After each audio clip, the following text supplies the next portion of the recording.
Welcome students. आज का जो हमारा टॉपिक है principles of scientific management. Principles of scientific management, जैसा कि आप देख रहे हैं कि हमारा जो चैप्टर चल रहा है वो है प्रिंसिपल्स ऑफ मैनेजमेंट। अब प्रिंसिपल्स ऑफ मैनेजमेंट में जो आज का टॉपिक है वो है प्रिंसिपल्स ऑफ साइंटिफिक मैनेजमेंट। अब ये प्रिंसिपल्स ऑफ साइंटिफिक मैनेजमेंट आया कहां से, तो आपको बताता हूं कि इसको इंट्रोड्यूस किया था F.W. टेलर ने। अब F.W. टेलर का जन्म जो है वो 1856 में हुआ था और उनकी मृत्यु 1915 में हुई थी। F.W. टेलर के लिए एक नंबर का क्वेश्चन आपके सामने डेवलप होता है। वो क्वेश्चन ये होता है कि who is the father of scientific management. तो father of scientific management is F.W. Taylor.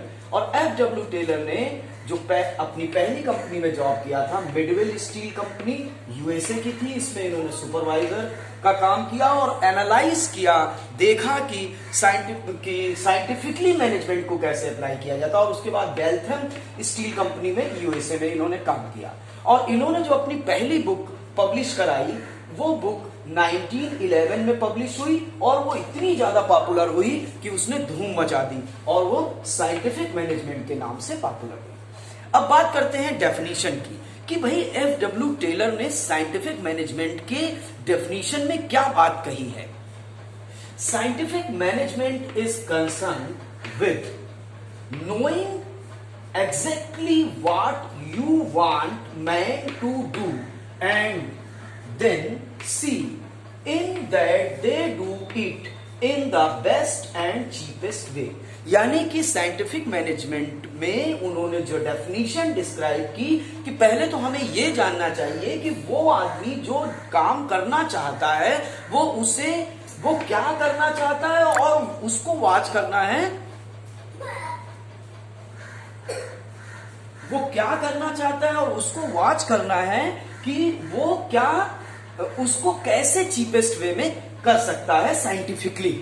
ये बात इन्होंने बताई। इस डेफिनेशन में ये बात बताई गई है कि यानी जो व्यक्ति किसी काम को करना चाहता है, यानी जिससे जो आप काम करवाना चाहते हैं, वो आदमी वो वर्कर या वो आदमी उस काम को कैसे करता है और उसको चीपेस्ट वे में कैसे कर सकता है, इसको देख। उसके बाद आता है प्रिंसिपल्स। अब इन्होंने क्या क्या प्रिंसिपल दिए, जैसे science not rule of thumb, यानी कि इन्होंने ये बताया कि जो science not rule of thumb, the principles involve use of scientific management in place of rule thumb. यानी कि जहां पर जैसे एक मैनेजर क्या होता है, उसको एक टास्क दिया जाता है और फिर वो क्या करता है, उस काम को अपने तरीके से करता है और फिर उसके बाद देखता है कि उसका आउटपुट क्या आ रहा है। अगर आउटपुट ठीक आता है तो ठीक है, नहीं आता है तो फिर वो स्ट्रेटेजी को बदल देता है, यानी फिर दूसरे तरीके से काम करता है। तो F.W. टेलर कहते हैं नहीं, ऐसा नहीं है। एक साइंटिफिकली आप उसका ऑब्जर्वेशन करिए और उसके हिसाब से कि वो कैसे काम किया जाए और उससे बेहतर आउटपुट कैसे लिया जा सकता है, इस पर उन्होंने जोर दिया। Scientific method which involve investing traditional method and developing standard method based on experimental overcome the problem. यानी कि उसको एक्सपेरिमेंटली करना, साइंटिफिकली करना उस काम को और उससे बेहतर आउटपुट लेना। उसके बाद हार्मनी नॉट डिस्कार्ड, ये है harmony not discard. Harmony not discord में the principles involve maintaining harmony among owners, management and worker in the place of conflict among them. यानी कि वो आपस में एक दूसरे की टांग ना खींचे, आपस में एक दूसरे के साथ काम को मिलकर करें, ऐसा उनके अंदर ये भावना डेवलप होनी चाहिए।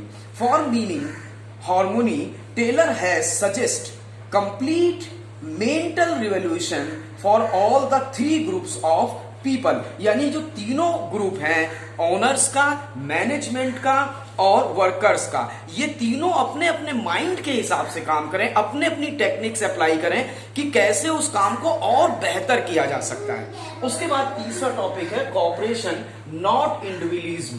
यानी कि जो कॉपरेशन है, the principles involve cooperation between management not workers, between different department and between different workers. यानी कि जो ये लोग अपने आप को अलग ना समझे। ये ग्रुप जो मैनेजमेंट का ग्रुप है, वो जो वर्कर्स का ग्रुप है, वो अपने आप को अलग ना समझे।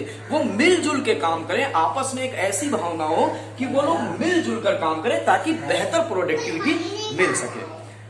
मैक्सिमम नॉट रिस्ट्रिक्टेड आउटपुट, ये है topic. Maximum not restricted output. अब maximum not respect the principles involve continuous increasing in production and productivity. मतलब कि यहां पर यह है कि काम को किसी भी हालत में रुकने नहीं देना है, बेहतर और बेहतर और बेहतर चीपेस्ट वे में उसे कैसे किया जा सकता है।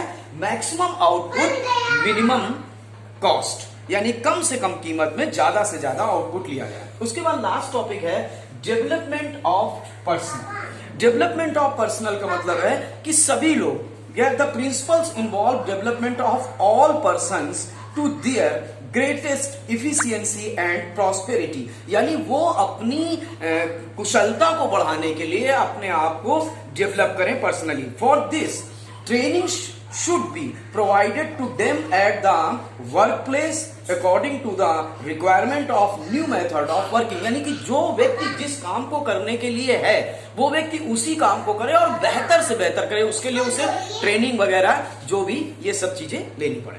तो ये मैंने आपको एफ.डब्ल्यू. टेलर के बारे में, एफ.डब्ल्यू. टेलर की डेफिनेशन और एफ.डब्ल्यू. टेलर्स के प्रिंसिपल्स को मैंने डिस्क्राइब किया। Okay, thank you students.